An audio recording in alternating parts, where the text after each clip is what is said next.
आज हम perfect blue film का एक्सप्लेनेशन करने वाले हैं। ये फिल्म 1997 में आई है और इसे डायरेक्ट किया है सातोशी सान ने और इसके स्क्रीन प्ले राइटर हैं सादायुकी मुराई। तो फिल्म के स्टार्टिंग सीन में हम देखते हैं चैम नाम के ग्रुप को स्टेज पर परफॉर्म करते हुए, जिसमें मीमा रेन इनकी लीड सिंगर होती है। मीमा रेन की ये लास्ट परफॉर्मेंस होती है as a pop idol singer.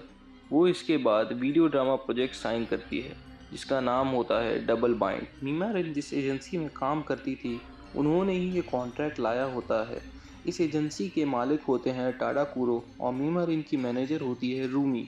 मीमा को फैंस अपने गुड बाय विशेस देते हैं और कुछ उसे लेटर्स, उसमें से एक लेटर कुछ वियर्ड होता है जिसमें लिखा होता है मीमा रेन्स रूम लिंक टू मीमा रेन्स रूम।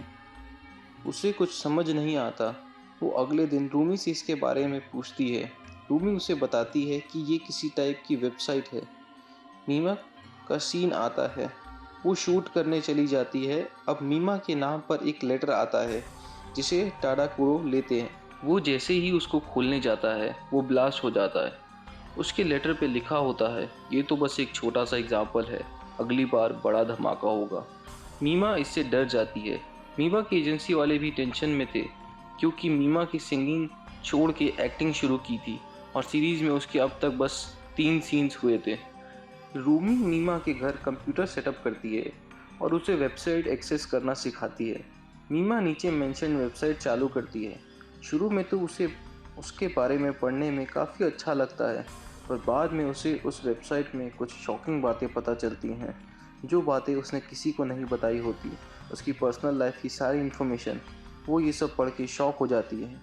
वहीं दूसरी तरफ मीमा के फैंस मीमा के डिसीजन से डिसअपॉइंटेड होते हैं। डबल बाइंड में मीमा के 3 सीन देख के हमें एक आदमी दिखाया जाता है जो मीमा का पीछा कर रहा होता है। मीमा के ऑफिस में सब सेलिब्रेट कर रहे होते हैं। उनका बैंड चैन टॉप 100 में 83rd रैंक पर आया होता है। हमें उसके सीन्स और मीमा के रियल लाइफ सीन्स दिखाए जाते हैं जहां वो रियल लाइफ और रील लाइफ के बीच हेल्यूसिनेट करने लगती है।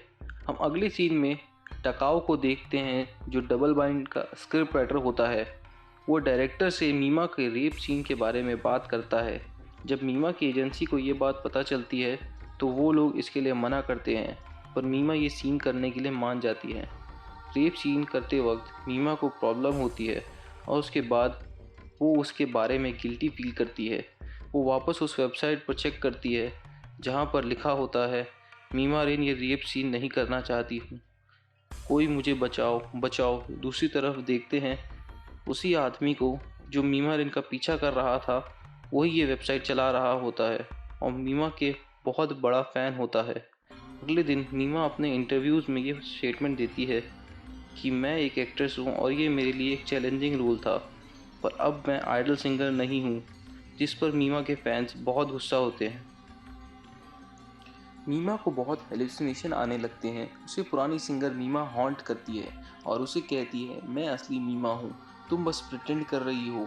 मीमा के हेलुसिनेशन बहुत बढ़ जाते हैं और उसे रियलिटी और रियल लाइफ में फ़र्क ही नहीं पता चलता। सीन चेंज होता है। हमें टकाऊ दिखाया जाता है जो अपनी कार पार्क करके अपने घर की तरफ जा रहा होता है। वो लिफ्ट लेता है। हम देखते हैं टकाऊ को किसी ने मार दिया है लिफ्ट में। यहाँ मीमा के हेलुसिनेशंस काफ़ी बढ़ जाते हैं। मीमा का एक फ़ोटोशूट होता है मुरानो नाम के एक फ़ोटोग्राफ़र के साथ, जो कि अपनी मॉडल्स को स्ट्रिप करवाने के लिए जाना जाता है। इस शूट के बाद हम देखते हैं कि मीमा अपनी लाइफ में इतनी कंफ्यूज हो जाती है कि उसे पता ही नहीं चलता कि वो सच में कुछ कर भी रही है या वो मर चुकी है और ये सब उसका बस एक सपना है। उसे एक सपना आता है कि उसने मुरानो को उसके घर में घुस के मार दिया है, वो भी एक स्क्रू ड्राइवर से। उसके सारे पोजेस फ्लैश होते हैं और उसकी नींद खुलती है। टाडाकोरू का कॉल आता है। वो उसे बताता है कि हिरानो का मर्डर हुआ है। वो शॉक हो जाती है। अपना अलमीरा खोलती है, वहाँ उसे वही ड्रेस मिलती है जो उसने अपने सपने में देखी थी।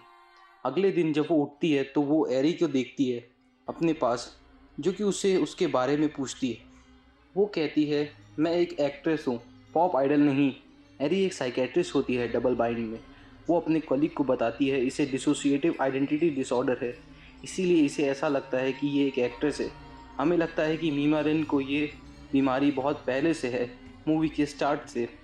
कि तभी वहाँ आवाज़ आती है कट, पैकअप, और ये डबल बाइंड का एक आखिरी सीन होता है। सब पैकअप करके चले जाते हैं। मीमा और इनके एजेंसी वाले बस सेट पर बसते हैं।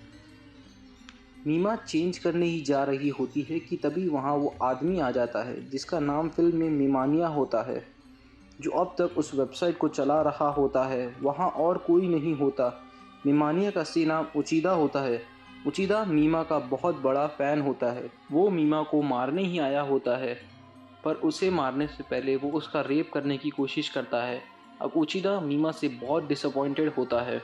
मीमा उचिदा के सर पर हथौड़े से वार करती है। उचिदा वहीं बेहोश हो जाता है। उसे जब ये पता चलता है तो वो शॉक हो जाती है और वापस से सीन रीसेट हो जाता है और हमें पैकअप वाला सीन दिखाया जाता है। इस बार पहले जैसा कुछ भी नहीं हुआ होता, पर सीन वहीं से स्टार्ट होता है जहां मीमा के कपड़े फटे हुए थे और वो कॉरिडोर में खड़ी है। उसे रूमी चैन मिलती है, वो उसे संभालती है। वो दोनों वापस सेट पर जाते हैं। वहाँ कोई भी नहीं होता। क्या ये भी मीमा का एक सपना होता है? मीमा नींद से उठती है और वो रूमी चैन को बुलाती है। वो वहीं होती है। वो आस-पास देखती है। वो अपने ही घर पर होती है, पर उसे एक चीज़ अजीब लगती है कि उसने चैम बैंड से रिलेटेड सब चीज़ें अपने घर से हटा दी थी। फिर ये सब पोस्टर यहाँ कैसे? वो बालकनी में आती है जहाँ उसे पता चलता है कि ये उसका घर नहीं है, रूमी का है। मीमा को याद आता है टाडाकुरो ने उसे घर पहुंचने के बाद कॉल करने बोला था। हमें वापस से सेट दिखाया जाता है जहां उचिदा और टाडाकुरो वैसे ही मारे गए हैं जैसे कि मुरानो और टकाओ मरे थे। तभी वहां मीमा को हेलुसिनेशन आता है कि उसका पॉप आइडल वाला फॉर्म उसको मारने के लिए उसके पीछे पड़ा है। वो उसे मारने ही वाला होता है। वो वहाँ से बच के भागती है। अब ये सिर्फ उसका हेलुसिनेशन नहीं होता, वो उसको फील कर पाती है। वो उसे पुश करती है। पास गिरे कांच से उस दूसरी मीमा को लग जाता है। वहाँ रिवील होता है कि ये और कोई नहीं बल्कि रूमी है। रूमी ट्रक के सामने आके सुसाइड करने जाती है, पर मीमा उसे बचा लेती है। और अब तक मीमा के सारे हेलुसिनेशन और कोई नहीं बल्कि रूमी ही थी।